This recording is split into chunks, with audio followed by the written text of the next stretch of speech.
días. Yo me vine muy formal porque no sabía el contexto de la charla, pero disculpen si vengo muy así como que para reunión muy elegante. Bueno, algunos de los que están aquí los conozco, me dispensan la confianza de la consulta de un médico que durante los últimos años ha estado trabajando y tratando de entender una enfermedad que, bueno, no sé quién de ustedes es familia. Sí conozco a algunos padres de mis pacientes y quienes son pacientes, pero si de lo que voy a hablar resulta un poquito complejo, trataré de hacerlo de la mejor manera posible. Evidentemente la enfermedad inflamatoria intestinal es una enfermedad compleja y el entendimiento del padecimiento también. Y voy a ocupar los minutos de ustedes primero para platicarles acerca de por qué están enfermos. En medicina, válido para cualquier padecimiento, lo que los médicos logramos entender o comprender de qué forma o por qué razón una persona desarrolla determinado padecimiento es el punto de partida o referencia con respecto a poder ofrecerles a ustedes un tratamiento. No los voy a abrumar con cosas técnicas, pero sí creo que es importante que discutamos esto en primer término. Quisiera también, aprovechando este contexto marco conceptual, platicar a ustedes de cuáles son los blancos que buscamos en el tratamiento. O sea, qué cosa o por qué razón una medicina determinada se ha prescrito, se ha estado usando para esta enfermedad. Y lo nuevo que se ha venido incorporando en los últimos años, que hemos puesto como concepto terapia biológica, al final del camino lo que quiere decir fundamentalmente es un tratamiento que cambia el mecanismo de producción de la enfermedad. Y le llamamos biológico porque esencialmente va a involucrar procesos biológicos naturales del padecimiento. ¿Y qué otros medicamentos están en proceso de registrarse para que ustedes eventualmente se beneficien de ellos? ¿Y cómo hemos cambiado la forma del tratamiento desde la descripción del padecimiento hasta el momento actual? Una vez que entendemos qué pasa, con qué medicamentos tratarlos y cómo podemos cambiar el curso evolutivo progresivo del padecimiento. Miren, en esta primera diapositiva les muestro lo que corresponde a la mucosa. Desafortunadamente no lo puedo indicar porque el pointer no se ve aquí, pero es una ampliación de la parte interna del intestino. Lo que les platique bien aplica para la enfermedad inflamatoria tipo CUSI como para la enfermedad que llamamos Crohn. Y aquí hay varios elementos celulares que iremos viendo poco a poco. El sistema digestivo es un punto de contacto natural con un montón de agentes que hay en el exterior. La superficie total del intestino, si la pudiéramos extender, corresponde esencialmente a un campo de fútbol.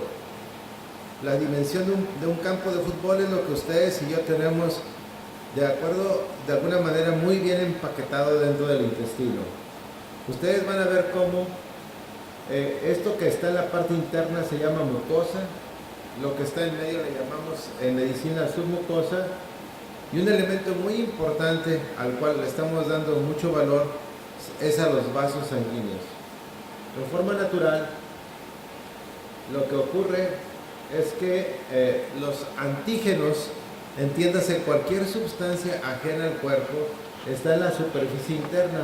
Pueden ser restos de alimento, partículas, bacterias, hongos, virus.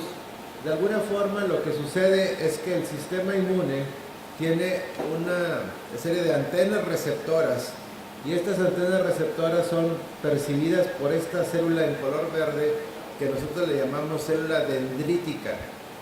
Y la célula dendrítica se encarga entonces de sensar lo que está pasando en la parte externa, incorporarlo y decirle a esta célula que está en color azul que se ponga a trabajar.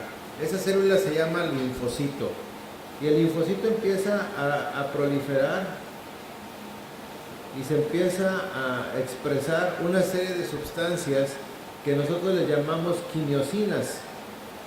Lo que hacen las quimiosinas esencialmente es producir sustancias con un propósito de eliminar, pero también la que está a la derecha le dice, oye, aprende de esto, infórmate porque necesito que me ayudes. Esa célula se llama célula presentadora de antígeno. Y la célula presentadora de antígeno, los linfocitos, todo esto se activa y empiezan a liberar lo que ustedes probablemente habrán leído como factor de necrosis tumoral, como interleucinas, como sustancias que al final del camino son los responsables de orquestar la respuesta inflamatoria. Entonces, aquí hay otro elemento más, se llama leucocito polimorfo nuclear y es una célula normal de la sangre. Y vean cómo pasa por ahí sin siquiera percatarse, simplemente no se da cuenta de qué está pasando, a menos que se entere a través de las células que hay que elaborar una respuesta de inflamación. Y entonces los leucocitos pasan por ahí, se activan, se dan cuenta que tienen que participar y se meten en la submucosa y llegan a la mucosa. Lo que ustedes han vivido a lo largo de los años es una respuesta del sistema inmune desajustada, donde las células que se llaman leucocitos, linfocitos, macrófagos, se encargan de destruir a su propio organismo. Y entonces esa destrucción es la que se expresa como enfermedad inflamatoria intestinal. Esa es la razón por la cual están ustedes enfermos. Y entonces lo que los médicos hemos estado haciendo es tratar de entender todo este complejo proceso para tratar de modular o modificar e idealmente, espero que en algún futuro se pueda curar la enfermedad inflamatoria intestinal. Otra cosa que hemos aprendido es a observar qué les ocurre a ustedes en el tiempo.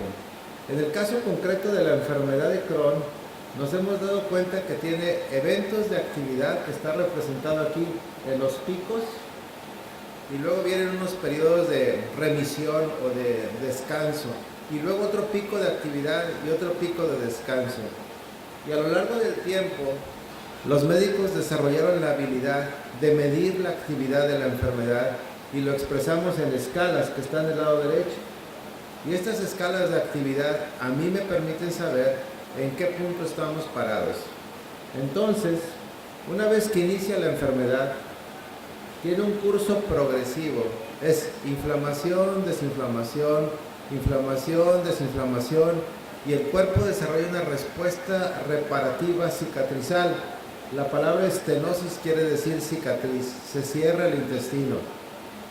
Como la enfermedad de Crohn tiene la característica de afectar toda la pared del intestino, puede fistulizar y luego el paciente termina en cirugía. Y la cirugía desafortunadamente no cura la enfermedad de Crohn.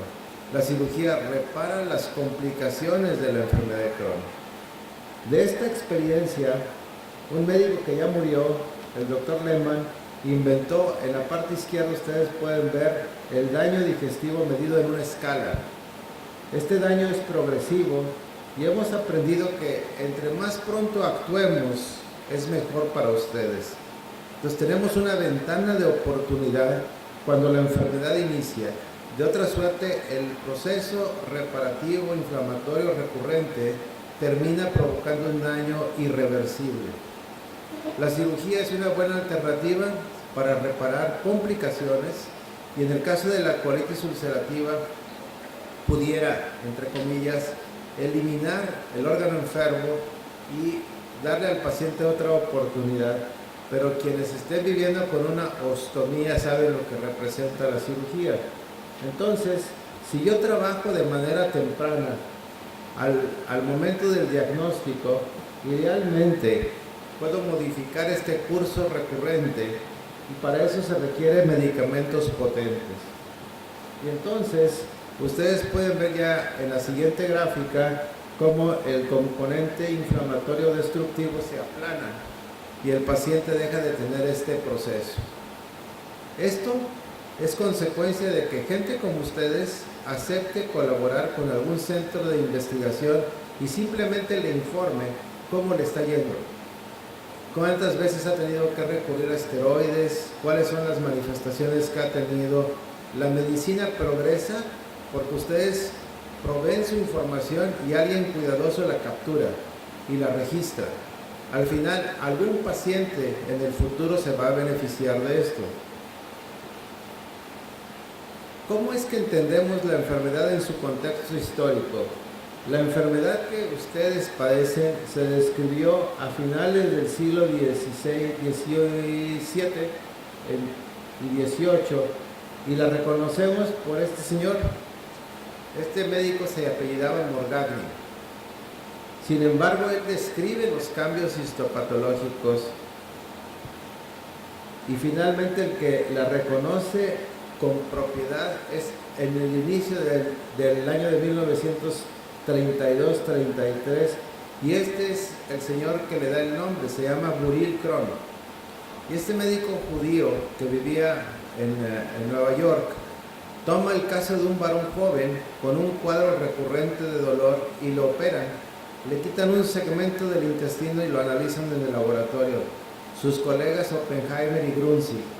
Los tres publican el primer caso de la enfermedad de Crohn. Evidentemente la enfermedad no es una enfermedad nueva, aunque la venimos a reconocer hasta hace poco.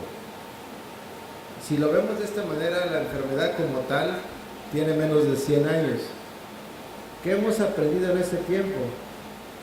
En los años 50, un doctor inglés se llamó Sidney Truelove, se da cuenta que la cortisona puede ser una estrategia para controlar la inflamación.